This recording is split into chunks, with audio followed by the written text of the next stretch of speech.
it has to be something that people can grab onto, and also a twist, and writing from a perspective. And so I've been interested for a while in writing from the perspective of being a blind person, and trying to see if I can stretch some metaphors out to not just use sort of visual metaphors.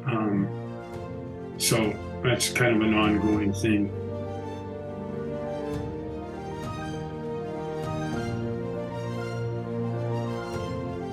Raul, it's so great to meet you here on Zoom. Hi, thank you. Thank you for having me. I saw you, I heard you on Instagram. I saw the posts, I heard your amazing music, and I thought it would be great to get to know you and hear your story. Oh, thank you. So you're a jazz and soul singer, guitar player, and you're a great musician. Did you come from a musical family, or where did music start for you? Yeah, my father was a dancer, and we had a pretty extensive record collection when I was growing up, and I sort of credit that with my approach. We had a lot of sort of unusual music in our house, not just the sort of popular stuff that was around, but we had things like Sonakas and John Cage records, and Schoenberg and that sort of thing. And when you're a little kid, you don't really think of that as difficult listening. You just listen to it. So for me, that was a big kind of a big deal in making me look at music in a way that wasn't exactly in a category. Like, I didn't grow up thinking I'm going to sing the blues, or I'm going to sing jazz, or I'm going to sing rock. I just grew up loving music. Well, this is interesting that you said that, because just recently I also spoke to a jazz musician who exactly said the same thing. It's like, he listened to records when he was younger, and this sort of inspired, or this installed this sound in him, so that is what he wanted to do. And so when did you start to realize that you want to become a musician? Well, I think, I just always, was a musician. There was a certain point in which I realized that, maybe this would be the way that I would, make a living. That's like a different kind of thing. I didn't think about that. I just was a musician. And I think also being blind, maybe you have less distractions.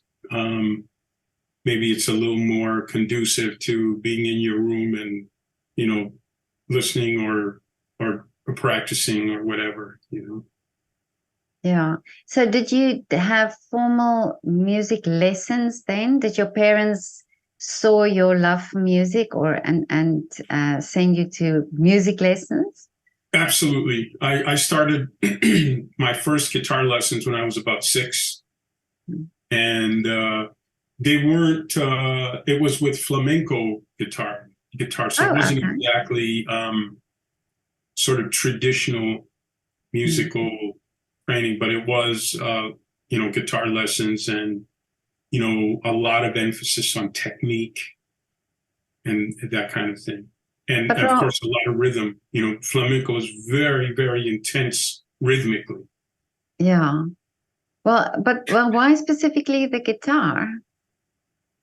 It was around. I really think that it was the thing that was around. We didn't have a piano in the living room. If we had, I probably would have gravitated to that. Yeah. But it was, we had a guitar, so that's what I picked up. But now the flamenco, I spoke to a flamenco guitarist also from Spain, and she said that flamenco is sort of the thing, that everybody does, and it's just a natural thing, and people improvise and so on. So, but you're in America. Is this something also in where you grew up? Was it something that was familiar to do? My father owned a restaurant for a while, and every summer for 3 months there would be flamenco shows every night. So that's why I really got exposed to sort of live flamenco. He brought dancers in. He brought all of the people in from New York. So it was pretty high level flamenco shows, in New Mexico where I grew up. It was pretty high level stuff. So yeah, that was along with, everything else. I think my first two cassettes at the time that I got were Santana and Jose Feliciano. So I was listening to all kinds of stuff, but flamenco was what I would hear live many nights, growing up. And how did this flamenco influence your jazz playing? Well, it made me very aware of rhythm. It's also, as jazz is, an improvised music. Yeah. And of course, I guess those are the two main things. It's very rhythmic and improvised the way jazz is. So when did you switch to jazz then? Was it a switch, or did it just gradually happen? It wasn't really a switch. I was very influenced by flamenco, but I never played flamenco outright. I studied flamenco and I studied the technique, but so it wasn't really a switch per se. And I didn't really start playing jazz until I went to college. I was playing, all kinds of other stuff. Jazz is a very sort of complex music, so I really started to understand how to deal with it in when I went to college. Okay. But now, playing jazz, like you say, it is complex. And do you think from listening to all the music as a young child, could you now form your own style? Absolutely. Absolutely. I mean, I think, first of all, what I do is sort of in the gray area in some ways. I'm really a songwriter that loves jazz. I'm not a strictly, go and play standards every night kind of guy, although I did that for a while. But really, I'm a songwriter, and who is, very steeped in this. And there's a lot of people I think who have really incorporated jazz, and obviously Steely Dan was a huge influence for me. Sting. These kind of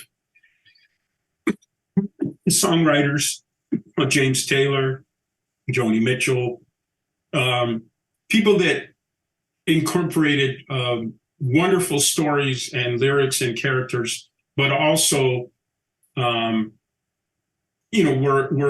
a little more sophisticated musically. For me, it's not always important. I can listen to a good 2-chord folk song as well, but I like. I think harmony adds to the richness of what you're saying. If a good song with the best lyric is enhanced by what you put underneath that lyric. But now you sing as well, so you sing and play. But do you write for other people as well? I have. I've written for a couple of movies, and some people have. I've co-written some songs that other people did. I haven't done that much. I'm not in a sort of a songwriter's factory, kind of the way that some songwriters write for other people, but I have done that. But I see you have some Grammy Awards also under your belt. Mm-hmm. Yeah, Tell me I've been about on those. a number of Grammy-winning albums, and I have 2 Grammy nominations for my albums. So Wonderful. Yeah. So now what inspires you to write? What inspires the lyrics of your music? it's interesting. One of the things that I've been trying to do for a while now is to write. What do I have to contribute? Writing is a very tricky thing, songwriting, because it's a mixture of cliche. It has to be something that people can grab onto, and also a twist, and writing from a perspective. And so I've been interested for a while in writing from the perspective of being a blind person, and trying to see if I can stretch some metaphors out to not just use sort of visual metaphors. So that's kind of an ongoing thing. But as a child, you grew up blind. Yeah, Okay. So, and in this industry, is it a difficult industry for you to be in, absolutely. because of your blindness? Yeah, I mean, I think sort of life is a little more difficult when you're blind. I mean, you learn in terms of the business how to sort of make it work for you. One of the things I learned really early when I started doing this, just as a local musician, is if you get the gig, if it's your gig, then you can ask for what you need in terms of either transportation or whatever it is. Yeah. And so I learned that I had to be the leader of the gigs early, as opposed to being a guy who plays for other people. Mm. And that helped a lot in terms of dealing with blindness. I think it's a difficult industry right now in general, because the actual music has been devalued to the point of absurdity. Right now, people can download anything they want for free from YouTube or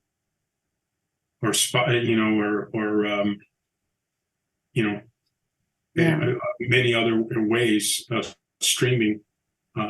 Spotify has a free streaming service, so people can get it for free. So people have now gotten used to getting their music for free, which is kind of disturbing if that's what you do for a living.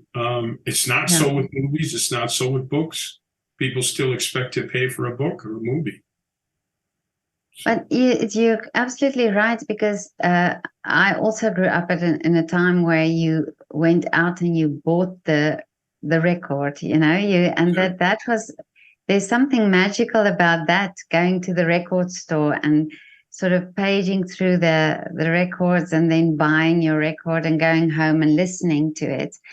And that's true that you say. People just don't value that anymore. The music they just download, and there's not that thing around it anymore. It's unfortunate, and I don't know that can be undone. I don't think it can be.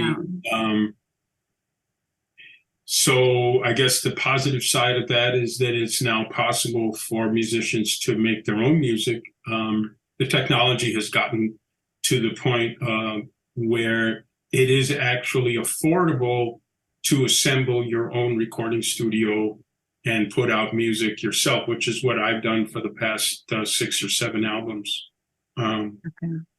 I produce, engineer my own records for the most part. And so that's a positive side of this technology revolution that we've had. But it is very difficult for musicians. That's why, touring is sort of the only way to make money these days. And everybody's touring, so it's tough. Yeah, I can imagine. But do you collaborate also with other musicians? Absolutely. I've done, I've collaborated with, people like Marcus Miller or Diane Reeves,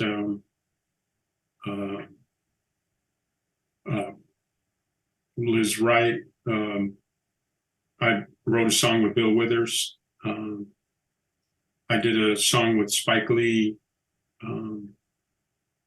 So yeah, I do a lot of playing solo though, but I also love collaborating, and I really love the recording process myself. I really love that sort of the laboratory where you can, just sort of try things creatively and see what happens, as opposed to trying to, just make it a job where you just write a song and then you write another song. I like the creative aspect of constructing a recording.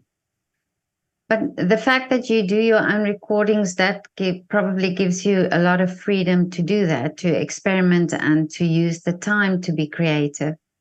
Absolutely. Absolutely. I think that's probably the biggest positive thing for me out of this whole technology thing, is, particularly for a blind person, to be able to access the tools to make your recordings has not always been possible. It's only been the past, 15 or 20 years that you had that possibility, that potential. And do you have the final say then, or how much do you depend on other people's opinions when you do a recording? Not at all these days. Okay. I mean, I respect other people's opinions, and sometimes they will say something or make a point, but a long time ago I stopped having people tell me what to do in terms of my music. And are you a perfectionist when you do your recordings?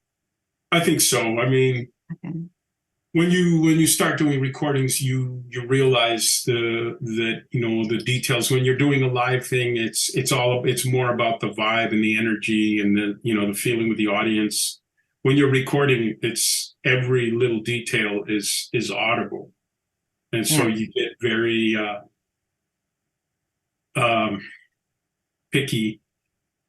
It's also important to be able to understand when something is done and when it's right, even if it's not absolutely perfect. It's sort of a very difficult thing, because you sort of have this endless possibility to fix things. But if you indulge that, you sort of will never, you'll make your first album for the rest of your life. Exactly. At some point, it has to be done, right? Yeah, and that's also something I spoke to Dominic Ferris, the pianist, and he said that you have to also have or acquire this ability to let it go, to finish it and to let it go and to it's tough because but in a way it's not yours, it comes through you for a second, and you can shape it with your experience and your whatever your tendencies, but then it's not yours anymore. You have to let it go. That's the way I look at it.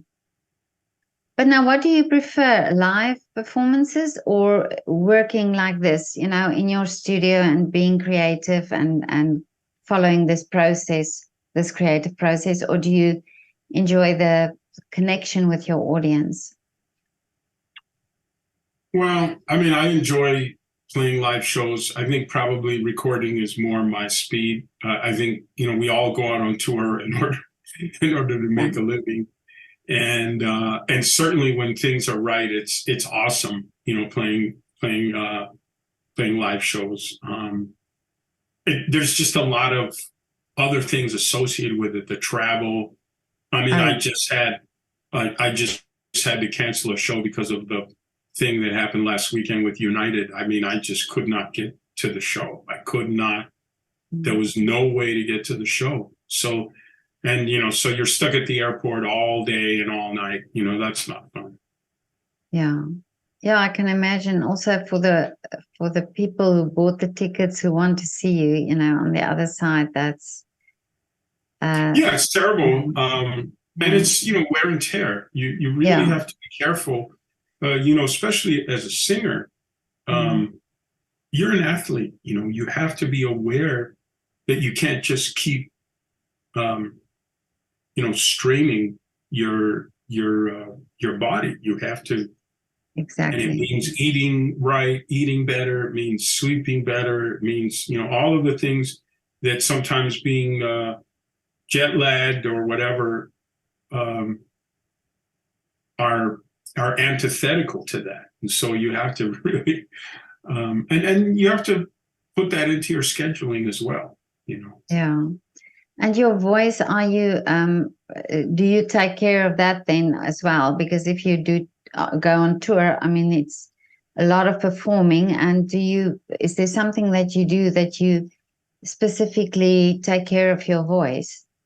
Absolutely. Drink a lot of water. Try not to eat after a show.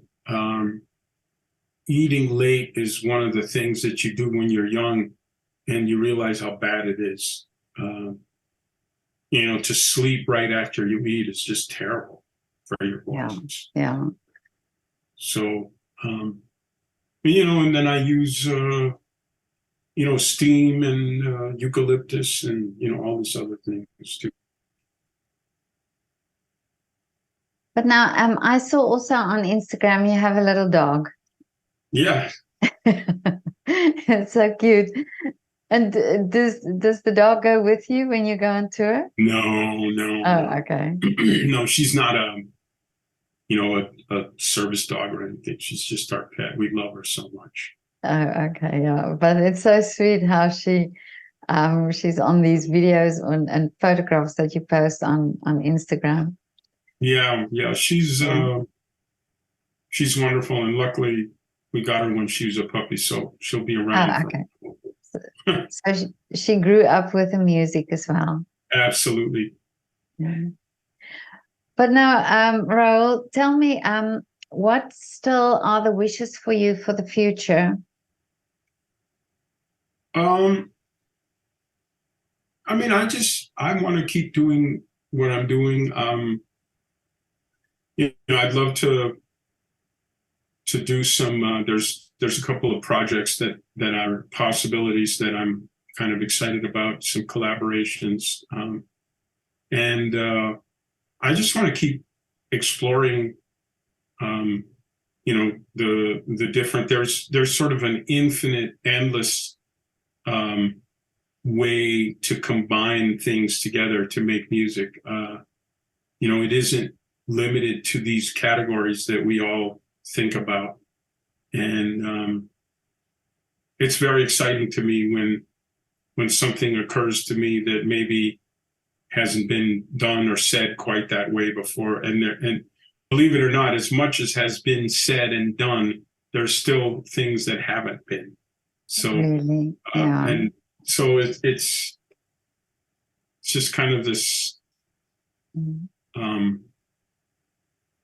I don't know, forward is the right word, but just a continuous exploration. I think it's important to read as well. If you want to write as a songwriter, you don't need. It's not just about listening to other people's songs. It's also just about reading. So it's kind of a big part of my day is having a book that I'm reading, whether it's literature, classic literature, or sometimes thrillers or whatever.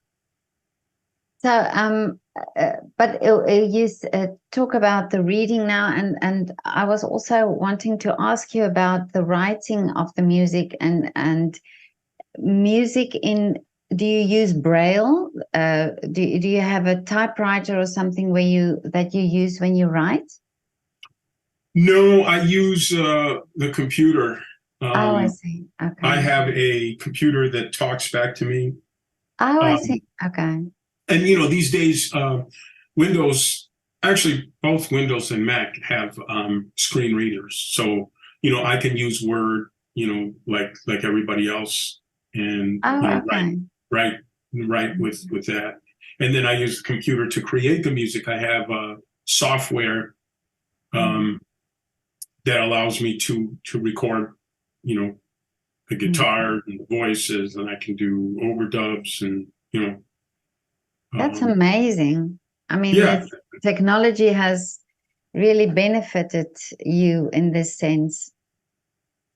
absolutely. And there are people behind the scenes that are working, that are working on it. In other words, the technology is there, but then there has to be somebody willing to sort of adapt it for a blind person. So there is no such thing as a piece of software that is written or a digital audio workstation that is written for blind people. So it has to be adapted, and it takes a lot of work to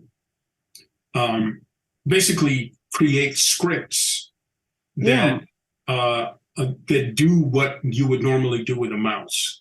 So if you're a blind person, you can't drag and drop something. So you have to find a keyboard way to do the same thing. Yeah. You can't look at a meter for levels. So you have to create a script that allows you to read the levels when you're talking, to make sure that you're not either under or over driving, the audio. And all of the things that one does with professional recordings have to be accessible. So it's a lot of work, and somebody does that work. Right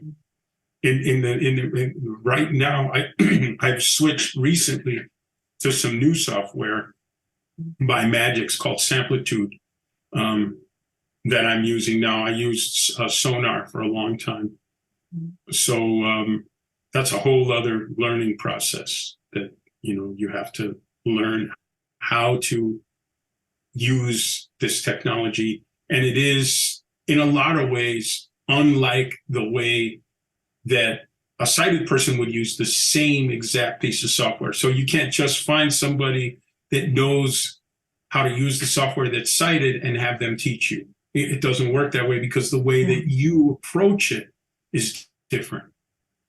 And it's different because there's a keystroke for everything that you do as a blind person, whereas a person who can see would just use the mouse. Well, this is, and we take it for granted, but when you mention all these things, you think, well, it must be then a little more complicated for you to get the work done. Absolutely. The learning process is pretty steep. I mean, for anybody, even a sighted person, to learn how to use, to record is a process. But then there's this sort of extra layer when you're blind. Not only do you have to understand what's going on in terms of the audio and the recording and everything, but you have to, do it in a different way, basically. Yeah. Well, you have to overcome challenges, that's for sure. Yeah. Well, and it's sort of never ending. Yeah. But I feel pretty fortunate that I've been able to sort of parlay this into a living, and that I'm doing what I want to do, basically. Exactly. Yeah. I work for myself. I don't work for anybody. I took myself off of the last record label I was on because I didn't like the fact that I did all the work and yet they still owned the masters. Okay. So they wouldn't even do like a 50-50 thing. So I'm not going to do it with the label. Well, it's sometimes these things happen to show us that the strength we have. Yeah, this is what we do. I feel like in today's world, there are people who are interested in dividing people in order to get power, and there are people that are interested in bringing people together, and that's what we do as artists. Exactly. So, I mean, I can go to anywhere. I can go to Bulgaria. I can go to Korea. I can go to places where people don't speak English, and the music still speaks to them. Exactly. Yeah. No, that's absolutely true. And have you ever been to Vienna? I have Oh, you many, have? many times. Oh, Many, wow. many times. Yes, I have. Oh, that's great. No, Yeah, but I enjoy the. They have really good croissant in Vienna, and definitely. the Spätzle and the Tafelspitz. Oh, yes. Tafelspitz is a big thing there. Yeah. Well, Raul, next time you come to Vienna, you'll have to let me know. I would love to Absolutely. come to one of your concerts. Well, thank you very much. Yeah. But have a lovely afternoon and thank you so much for your time. Thank you for having me.